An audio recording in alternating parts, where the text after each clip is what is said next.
So you've always dreamed of becoming a killing jazz player, but you're worried that learning jazz means memorizing dozens of complex scales and altered chords right out of the gate.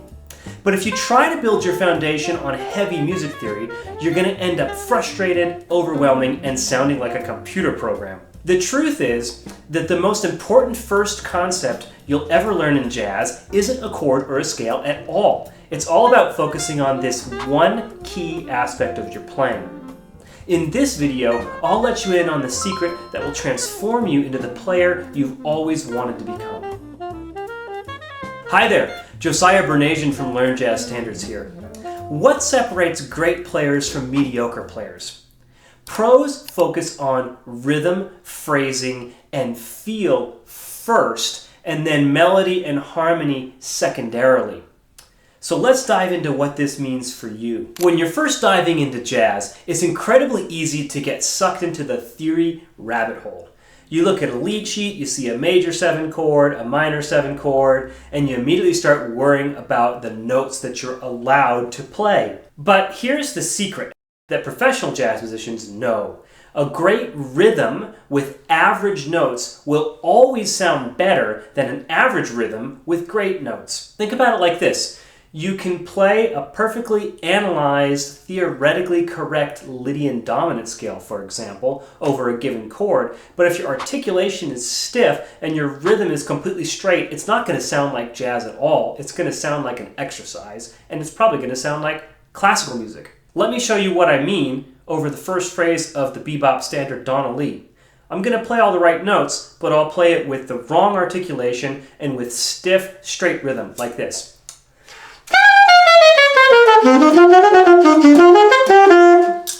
Doesn't really sound like jazz, versus the more swing emphasized way.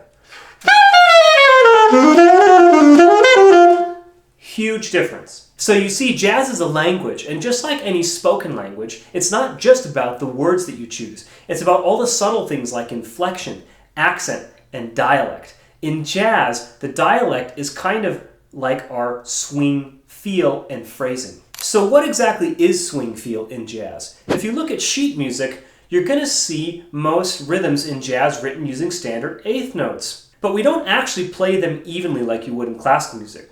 In standard classical or pop music, eighth notes divide a beat into equal two halves, like this. If here's my quarter note pulse, I'm going to clap it. 1, 2, 3, 4. My eighth note is going to be exactly in the middle of each one of those two quarter notes.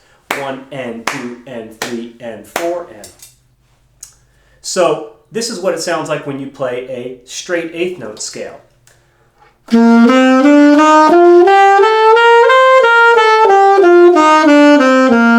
No swing. By contrast, in jazz, we dramatically alter that spacing of where we place the eighth notes between individual beats. The easiest way to conceptualize this as a beginner is to think about eighth note triplets. So instead of dividing our quarter note beats into 2 equal beats, imagine a triplet grid where instead of going 1 and 2 and 3 and 4 and, we're going to go 1, 2, 3, 2, 2, 3, 3, 2, 3, 4, 2, 3, 1, 2, 3, 2, 2, 3, 3, 2, 3, 4, 2, 3. So to swing, the quickest way to get yourself there is that you're going to combine the first two parts of that triplet together. So your eighth notes are going to land on the 1 and the 3 of each one of those triplet groupings, like this. 1, 2, 3, 1, 2, 3, 1, 2, 3, 1, 2, 3.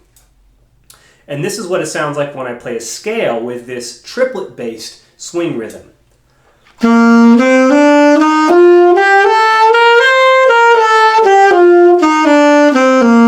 Now I'm swinging.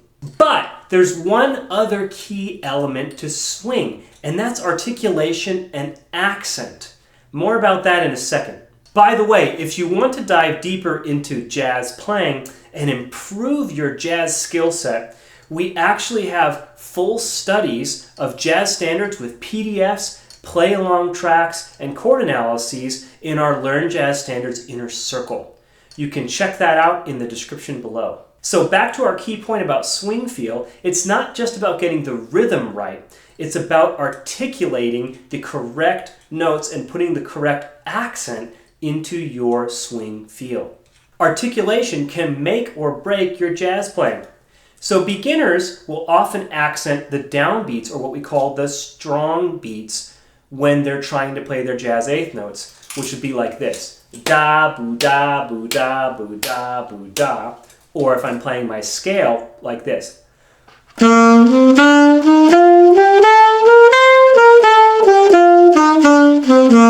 Which sounds really, really square and not that mature in terms of its swing feel.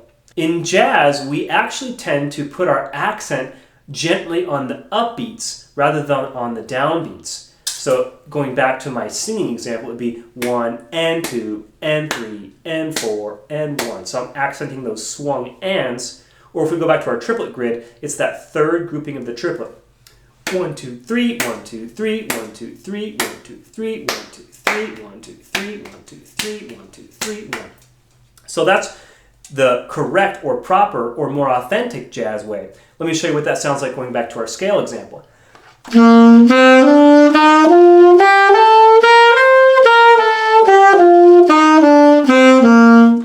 It instantly elevates the swing feel to sound smoother and more mature. Okay, so now that you know the importance of using the triplet grid to swing and the importance of getting your articulations on the upbeats rather than the downbeats, how do you actually practice your swing feel? Well, the first thing is I would actually practice away from your instrument by singing, tapping, and clapping the types of exercises that I've already demonstrated for you in this video.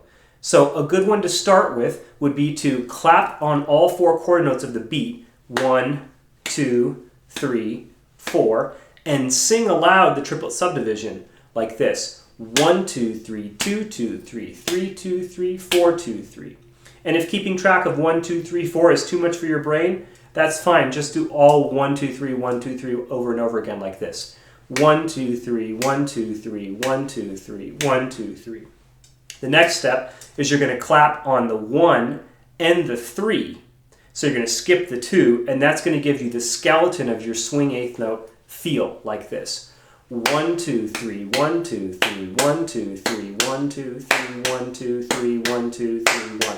So I'm still vocalizing the subdivision by singing, but I'm only clapping on the 1 and the 3. And then if I stop singing, but I still internalize that subdivision, now I'm clapping a triplet-based swing eighth note. 1, 2, 3, 1, 2, 3, 1, 2, 3, 1, 2. The next step is to work on that with your instrument. So I would start with basic patterns like major scales, or even a fragment of a scale, like the first 5 notes of a scale, and sing that subdivision in your head while you play on the 1s and the 3s. 1, 2, 3, 2, 2, 3, 3, 2, 3, play 2, 3.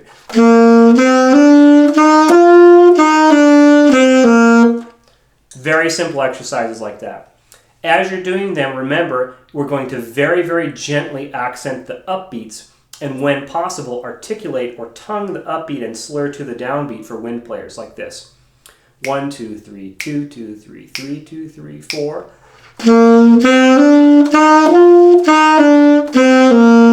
That's going to help you get your articulation right. You can also apply this to any jazz melodies or tunes that you're working on. So going back to my Donna Lee example, if I slow that down, I'm going to try and get those 8 notes on a bit of a triplet grid and accent my upbeats.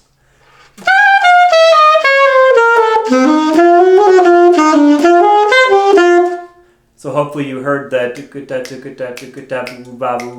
subdivision, and you heard me attempting to accent and tongue the upbeats. Now what's really cool about this is to put it all together as you develop a stronger swing feel and you focus more on your phrasing and your rhythm than you do on your notes. What this means is that when it's time to dive into improvising, let go of worrying about the chord changes.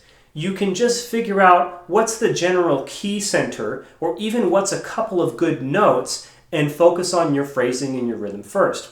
So for example, if you're playing a song that you know happens to be in a major key, just start with the major scale of that key. Or if you're playing over a blues or a rhythm changes, you could pick a blues scale, or even just a couple of chord tones, and focus on coming up with hip swinging rhythms that are accenting the upbeats, And you will automatically sound better with those good rhythms and good swing feel with simpler notes than somebody who's playing hipper notes, but the rhythm and the swing feel is off. Since you've made it this far in this video, it's safe to say that you're the kind of person who takes jazz seriously. So I want to invite you to join our Learn Jazz Standards Inner Circle. It's an online community where musicians from around the world learn jazz standards together and support each other on the journey to becoming real jazz players. This is where the work that you did in this video will continue. So click the link in the description below. Make sure you like this video, subscribe to our channel, and have notifications on for more jazz lessons. I'll see you in the next lesson.